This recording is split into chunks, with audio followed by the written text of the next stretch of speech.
Rome. Everyone has stood in the crowds of Barcelona, camera raised, wondering if this is really what travel feels like. But Europe has a secret, and it has been keeping it for centuries. Hidden behind mountain passes, tucked along forgotten coastlines, and perched on hilltops that no tour bus has ever climbed, there are villages so breathtaking, so untouched, so deeply alive with history and soul, that standing in them feels less like tourism and more like time travel. Today, we go there. We begin in Italy, not the Italy of the tourist maps, not the Italy of the Colosseum queues or the gondola selfies. We begin in a place called Civita di Bagnoregio, a medieval village balanced on the edge of a crumbling volcanic plateau in central Italy, connected to the rest of the world by a single pedestrian bridge. They call it the dying town because the rock beneath it is slowly eroding, crumbling into the valleys below, taking centuries of history with it. But walk across that bridge, pass through the stone gateway, and something extraordinary happens. The noise of the modern world disappears entirely. The streets are narrow, paved with ancient basalt, lined with stone buildings draped in wisteria and roses. Cats sleep in doorways.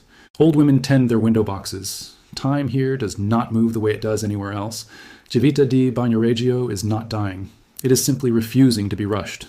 Not far away, in the northern Italian region of Friuli Venezia Giulia, lies a village that has dedicated itself entirely to time, but in the most playful way imaginable.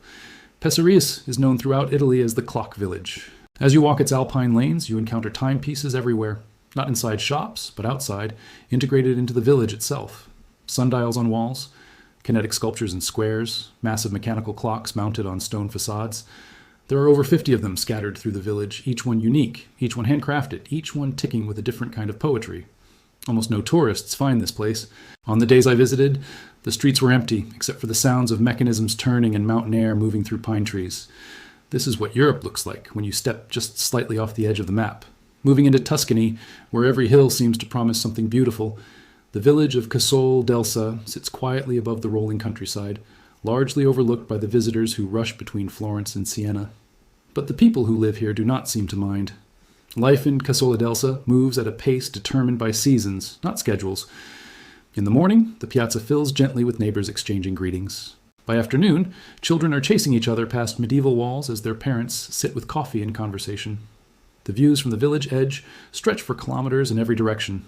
Golden fields, cypress avenues, vineyards darkening in the late sun. There is something quietly extraordinary about a place so beautiful that it has never felt the need to advertise itself. From Italy, we move west, into Spain, which contains more hidden villages per square kilometer than almost anywhere else in Europe, and which guards them with a particular quiet pride. In the Andalusian interior, the village of Setenil de las Bodegas is built not on top of rock, but inside it. Houses, shops, restaurants, entire streets are carved directly into the overhanging cliffs above the Trejo River. You walk beneath roofs of solid stone. Bars serve tapas in caves that have been inhabited since the Moorish era. The effect is simultaneously prehistoric and perfectly charming. A village that discovered a way of living with the land rather than simply on top of it. The best time to visit is spring, when wildflowers cover the hillsides and the air smells of orange blossom and earth. Further north, in the ancient kingdom of Aragon, Albarracín glows with a color you will not find in any other village in the world. Its stones are pink, a warm, deep rose hue that deepens at sunset into something that seems almost supernatural. The village climbs a rocky outcrop above the Guadalaviar River, its medieval walls still intact, its towers still standing, its narrow lanes still following the same curves they followed 1,000 years ago. Albarracín was named one of the most beautiful villages in Spain, and standing at its entrance, as the evening light turns its walls to something between amber and crimson, you understand immediately why. This is a place that photographers speak about in reverent whispers. It is also a place where you can spend an entire afternoon and feel as though you have barely scratched the surface. On the northern coast of Spain, in Asturias, the village of Cudillero cascades down a steep cliff face to a tiny harbor below. Its buildings are painted in pinks, blues, yellows, and ochres that seem to tumble over one another in a cheerful chaos of color. From above, the village looks like something spilled down the hillside by a happy painter. From the harbor, looking back up, it looks like an amphitheater built for the sea. The fishing boats still go out in the early morning. The sidra, Asturian cider, is poured from great height into wide glasses. The restaurants serve squid caught that same day. Cudillero does not try to be anything other than exactly what it is, which is perhaps the greatest possible compliment you can give a place. We cross now into Portugal, which has spent decades discovering the art of the unhurried life. The medieval hilltop village of Monsaraz sits above the Alentejo plains like a sentinel from another century. Its whitewashed walls glow in the intense southern light. Its cobbled streets lead to a castle that looks out over one of Europe's largest artificial lakes, the Alqueva, and on clear nights, this part of Portugal offers some of the darkest skies on the continent. Monsaraz is part of a certified stargazing reserve, and the locals speak of their nights the way coastal people speak of the sea, as something to be respected, studied, and deeply enjoyed. The regional cuisine is extraordinary here too. Bread soups made with herbs and garlic, slow-cooked lamb, cheeses aged in stone cellars, wines drawn from ancient vines. This is not a village you visit in an afternoon. You need to stay until the stars come out, until the village empties of its last afternoon visitor and belongs entirely to itself, until the silence of the Alentejo becomes something you can physically feel pressing gently against you from all sides. Only then does Monsaraz reveal its real personality, contemplative, ancient, and utterly unhurried by the concerns of the modern world. Portugal has always known something about slowness that the rest of Europe is only just beginning to learn. France is a country that invented the concept of the beautiful village, and yet it too holds secrets. La Roque-Gageac in the Dordogne Valley is one of the most quietly spectacular. Built directly into the limestone cliffs above the river, its golden stone houses seem to grow organically from the rock itself. In winter, the cliff retains enough heat to support exotic vegetation. You will see banana plants and cactus in what is otherwise unambiguously medieval France. In summer, flat-bottomed boats drift past on the green river, while the village glows in the late light like something from a dream. The Dordogne is a river that seems to have been designed specifically for slow mornings and long afternoons, and La Roque-Gageac sits at its very best stretch, where the limestone cliffs are highest and the water is most reflective, and the light seems to pool rather than pass. Further south, the ancient town of Pérouges in the Ain department sits, enclosed within perfectly preserved medieval walls, its paving stones worn smooth by 8 centuries of feet, its central square unchanged since the Middle Ages. Pérouges has been used as a film set more than once, which is hardly surprising. It looks exactly like the France that historians describe and novelists imagine, a France of torchlight and stone and the smell of bread baking in wood-fired ovens. France did not forget these places. France simply decided not to rush them, and in that decision preserved something that no amount of tourism infrastructure can replicate. Austria, too, keeps its best secrets well.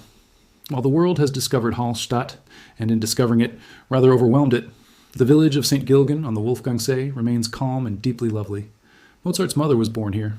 The lake mirrors the surrounding Alps with a precision that makes photographs look artificial. Small boats cross the water in the afternoon sun. The village itself is compact and human in scale. A bakery, a church, a few cafes where walkers stop to rest, and nobody seems to be in any particular hurry about anything. There's a lesson in St. Gilgen for anyone who has stood in the crowd at Hallstatt and wondered whether Europe's famous beautiful places are still actually beautiful, or whether they have become performances of themselves. The answer is that Europe has more beauty than it is possible to exhaust, and some of its finest reserves are sitting quietly in places that have simply not yet appeared in enough photographs. And in the hills, above the Salzkammergut lakes, the village of Maria Alm rises around a church with one of the most graceful spires in the Alps, a white needle pointing into blue sky above a village that seems to have been designed by someone who believed deeply in the perfectibility of small things. Moving into Germany, Mittenwald in Bavaria is the kind of place that makes you feel as though the rest of the world has been exaggerating. Its buildings are painted with elaborate murals, landscapes, religious scenes, decorative scrollwork that cover entire facades in a tradition called Luftelmalerei. The Karwendel Alps rise immediately behind the village, close enough that you feel the mountains breathing. Mittenwald has been a center of violin making since the 17th century, and the sound of instruments being crafted is still part of the village's daily music. Sit outside any cafe here, and you will hear streams before you hear traffic. You will hear birdsong before you hear a single phone ring. It is the kind of quiet that feels earned rather than imposed. Switzerland holds its hidden villages and valleys and on lake shores that most travelers drive past without stopping. Giornico, in the Leventina Valley, is small enough to cross on foot in 10 minutes, but its Romanesque church of San Nicola contains frescoes that belong in a museum, except that they have always been here, in this quiet valley, illuminated by the same mountain light that has illuminated them for 800 years. A stone bridge curves over the Ticino River. Vineyards climb the slopes. The village smells of wood smoke and stone. Saint-Ursanne, in the Jura region, is another such treasure. A walled medieval village on a bend of the Doubs River, accessible through ancient stone gates built around a collegiate church that dates to the 7th century. These are not villages that advertise. They do not need to. We turn now toward Central Europe, where history has been compressed and layered into villages so richly textured that a single afternoon barely begins to unwrap them. Český Krumlov in the Czech Republic is built around a castle that dominates a great loop of the Vltava River, its Baroque tower visible from every corner of the old town. The lanes are cobbled and curving, the architecture spans 5 centuries without apology, and the castle gardens are a masterpiece of formal design. Yet outside the brief summer peak, Český Krumlov belongs mostly to its residents, to the artists and bakers and cafe owners who have chosen a life inside one of Central Europe's most beautiful medieval streetscapes. Not far away, in Moravia, the village of Telč is arranged around a central square that has changed so little since the Renaissance that it appears to be a stage set.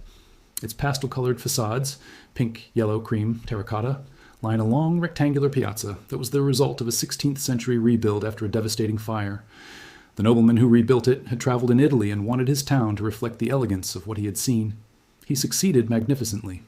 Telč is a UNESCO World Heritage Site, but on a quiet weekday in October, you can walk its arcaded streets with almost no one else in sight, which feels like one of the great secret privileges of... As we near the end of our journey, the world asks us to slow down, to honor the places that are harder to reach, quieter in their beauty, less known, and perhaps more precious for it. The Faroe Islands, halfway between Norway and Iceland, offer vertiginous green cliffs, hidden lakes perched above the sea, and cloud systems that move through the valleys in real time, reshaping the view every 30 minutes. Bhutan, the land of the thunder dragon in the Himalayas, measures its national success not in GDP but in gross national happiness, and the landscape reflects that philosophy. The Tiger's Nest Monastery, Paro Taktsang, clings to a cliff face at 3,120 meters, reached by a steep 2-hour climb, rewarding you with one of the most spectacularly positioned buildings in human history. The Lofoten Islands in Norway, above the Arctic Circle, are a place where fishing villages of red and yellow buildings cluster at the foot of dramatic mountain peaks that rise directly from the sea. In winter, the northern lights reflect in the still water of the fjords below. In summer, the midnight sun bathes the whole scene in warm gold light that never quite sets, creating a perpetual golden hour that photographers travel from every corner of the world to capture. And never quite get right, because the Lofoten Islands exist most fully in person, in the cold, salty, extraordinary air. And finally, because every great journey must find its end and its beginning in the same breath, we return to the idea that started all of this. The planet is not running out of beauty. If anything, the more closely we look, the more we find. In the crystal clarity of a mountain stream in Patagonia, in the exact shade of orange a desert takes on at 4 in the afternoon, in the silence of a forest so old it has forgotten what noise sounds like, in the curve of a coastline, seen from a cliff top at the precise moment the sun breaks through cloud and turns the sea to hammered gold. Beauty is not rare. It is everywhere. It is constant. It is relentless. The only thing that changes is whether we are paying attention. 100 places, 1 planet, and a lifetime, if you are lucky and if you're brave, to see as many of them as possible. Go. Get on the plane, the train, the boat, the hiking trail, the dirt road that ends at the edge of a cliff above something so magnificent your knees go weak.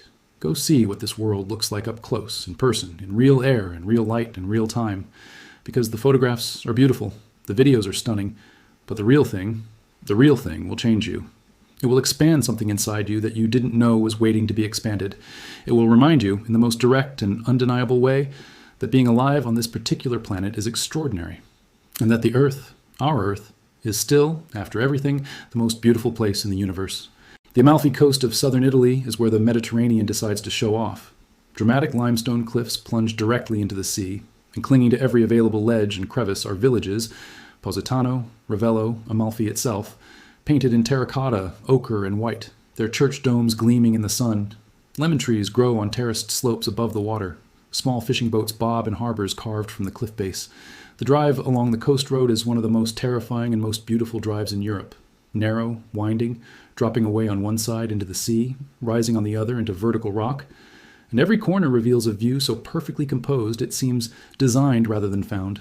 Cappadocia in central Turkey is a landscape that requires you to abandon normal categories of thought.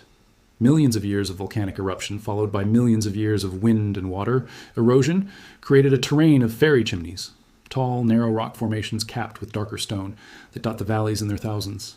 The rock here is soft enough that human beings carved entire cities into it.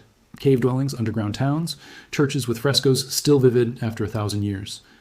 And at dawn, as the hot air balloons, dozens of them, sometimes hundreds, rise silently above the valley in the still morning air, drifting between the fairy chimneys in every color, Cappadocia becomes something beyond description.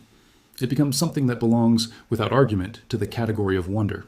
The rice terraces of Banaue in the Philippines were carved into the Ifugao Mountains 2,000 years ago by the ancestors of the Ifugao people, using only hand tools and an understanding of irrigation that modern engineers still study with admiration.